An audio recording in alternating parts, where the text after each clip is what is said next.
दोस्तों बोइंग के star liner को 1.5 महीने से ज्यादा हो चुका है इंटरनेशनल स्पेस स्टेशन के साथ में डॉक हुए, लेकिन अब तक उसके रिटर्न की कोई खबर नहीं और कब होगा ये भी एग्जैक्टली मालूम नहीं है। लेकिन एक अच्छी खबर ये है कि बोइंग और नासा के इंजीनियर्स ने ग्राउंड टेस्ट कंप्लीट कर लिया। अब जो स्टार लाइनर है वो तो इंटरनेशनल स्पेस स्टेशन से जुड़ा हुआ है, लेकिन इनके पास में इतना ज्यादा डेटा है पिछले 1.5 महीने से जो कलेक्ट किया था, तो इनको एग्जैक्ट पता है कि थ्रस्टर के साथ में क्या प्रॉब्लम है, कितनी प्रॉब्लम है। तो इन्होंने star liner reaction control system होता है उसको भी चलाकर देखा है यहीं पर ही रेप्लिकेट करने के लिए, और इसी के साथ साथ इन्होंने सिमुलेशन मोड में भी ये ट्राई करके देखा है कि जो भी डेटा इनके पास में था वो सारा फीड करने के बाद में देखा है कि क्या ये वापस आ सकता है इस थ्रस्टर प्रॉब्लम के साथ में कि नहीं। फिलहाल के लिए इन्होंने कहा है कि हमारे ग्राउंड टेस्ट तो कंप्लीट हो चुके हैं, अब आगे की आगे बताएंगे। शायद आने वाले कुछ हफ्तों में हम स्टार लाइनर को वापस लेके आ सकते हैं उन 2 एस्ट्रोनॉट्स के साथ में ही। दोस्तों मून के ऊपर एक केव डिस्कवर की गई है जो कि करीबन 100 मीटर गहरी है और उसके अंदर भी काफी ज्यादा जगह है, जहां पर कहा यह जा रहा है कि एक परमानेंट बेस बन सकता है एस्ट्रोनॉट के लिए जिनको भी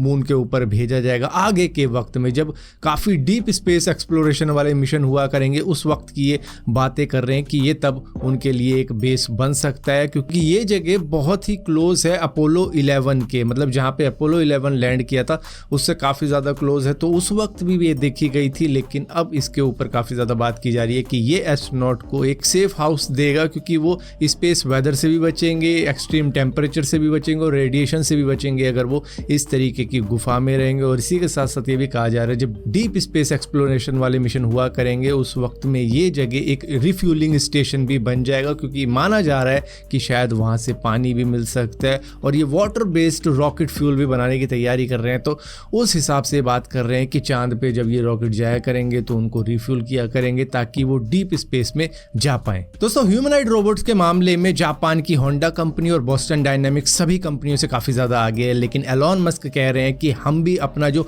ऑप्टिमस रोबोट है वो जल्द ही लेकर आ रहे हैं मार्केट के अंदर, लेकिन फिलहाल के लिए 2025 के वक्त में हम इसे डिप्लॉय कर देंगे अपनी टेस्ला फैक्ट्रीज के अंदर, क्योंकि लेबर शॉर्टेज है ही हम सबके साथ में यूएस के अंदर, जिसकी वजह से अमेज़न ने अपने रोबोट्स बना रखे हैं। हम अपने रोबोट्स को लगाएंगे काम के ऊपर जहां पर वो हमारी जो टेस्ला फैक्ट्री वहां पर वो काम किया करेंगे, और ये वो काम किया करेंगे जो कि मतलब थोड़ी डेंजरस होंगे, जहाँ पे इंसान की जान को उतना ज़्यादा रिस्क में न डाल के इनसे वो काम लिया जाएगा। देखते हैं ये किस तरीके का परफॉर्म करते हैं और 2026 में हम इसको मार्केट में उतार देंगे। लेकिन एलॉन मस्क का क्या होता है ना, वो वक्त से पहले ही काफ़ी लंबी लंबी फेंक देते हैं। इन्होंने 2020 से पहले भी कहा था कि हम एक ऑटोनोमस रोबो टैक्सी का नेटवर्क क्रिएट कर देंगे यूएस के अंदर, लेकिन इनका जो टेस्ला का ऑटो पायलट है वो किस तरीके से काम कर रहा है आज के वक्त में कि इन्होंने हाथ जोड़ लिए। इन्होंने कहा है भैया फुल्ली सेल्फ ड्राइविंग कार नहीं है, ड्राइवर को भी स्टीयरिंग पे हाथ रखना पड़ेगा। अगर ऑटो पायलट के अंदर एक्सीडेंट होता है तो उसके जिम्मेदार हम नहीं होंगे, वो ड्राइवर ही होगा, क्योंकि उनको स्टीयरिंग पे हाथ रख के, क्योंकि वो एक असिस्टेंस है,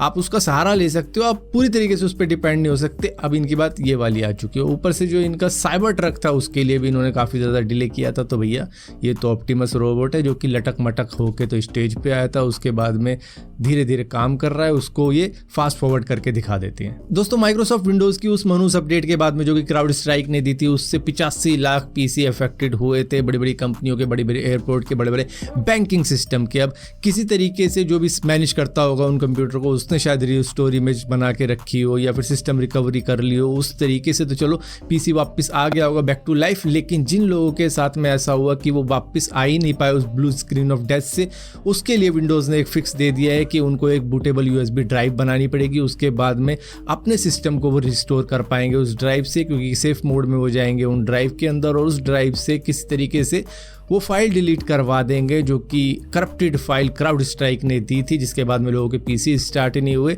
तो उस तरीके से ये रिकवरी करवा रहे हैं फिलहाल के लिए। हालांकि ज़्यादातर कंपनियां जो भी मैनेज कर रहे होते हैं इन सिस्टम्स को बैकअप रखते हैं, तो शायद उन्होंने बैकअप का यूज़ किया हो या फिर सिस्टम रिस्टोर का यूज़ किया हो। दोस्तों बहुत से लोग ऐसे होते हैं जो कि अट्रैक्टिव लगने के लिए कॉन्टैक्ट लेंस का भी यूज़ करते हैं। अब सेलिब्रिटी काफ़ी ज़्यादा कॉन्टैक्ट लेंस का यूज़ करते हैं, जैसे कि जैस्मिन बेसिन भी यूज़ कर रही थी, जिससे कि उनका कॉर्निया डैमेज हो गया था, लेकिन शुक्र की बात ये थी कि ये ठीक टाइम पे डायग्नोस कर लिया इन्होंने, क्योंकि इनकी आंखों में जलन होने लगी, आंखों से पानी आने लगा, जिसके बाद में डॉक्टर ने इनको पट्टी वट्टी बांध के रखने को कहा था 1 दिन के लिए, जिसके बाद में किसी तरीके से रिकवर हो गई और इन्होंने बताया कि चलो ठीक हो गया मेरा काम। लेकिन हर एक के साथ में ऐसा नहीं होता है, उनके पास में इतनी फैसिलिटी नहीं होती, तो अपनी आंखें आप पूरी तरीके से खो सकते हो इन कॉन्टैक्ट लेंस की वजह से। डॉक्टर्स ने फिलहाल के लिए ये सलाह दी है कि देखो जितना हो सके कॉन्टैक्ट लेंस से दूर रहो, लेकिन फिर भी अगर आपको पहनना ही है तो अपना हाइजीन मेंटेन करो, हाथ वाथ धो जब भी कॉन्टैक्ट को टच कर रहे हो, और ऊपर से जो कॉन्टैक्ट लेंस का सॉल्यूशन होता है वो डेली चेंज करो अगर हो सकता है। और जब भी मेकअप लगाओ, मेकअप से पहले आपको कॉन्टैक्ट लेंस पहनना है, उसके बाद मेकअप लगाना है। बट बेस्ट आइडिया यही है कि भाई कॉन्टैक्ट लेंस से दूर रहो, क्योंकि इससे पहले भी हमने देखा था कि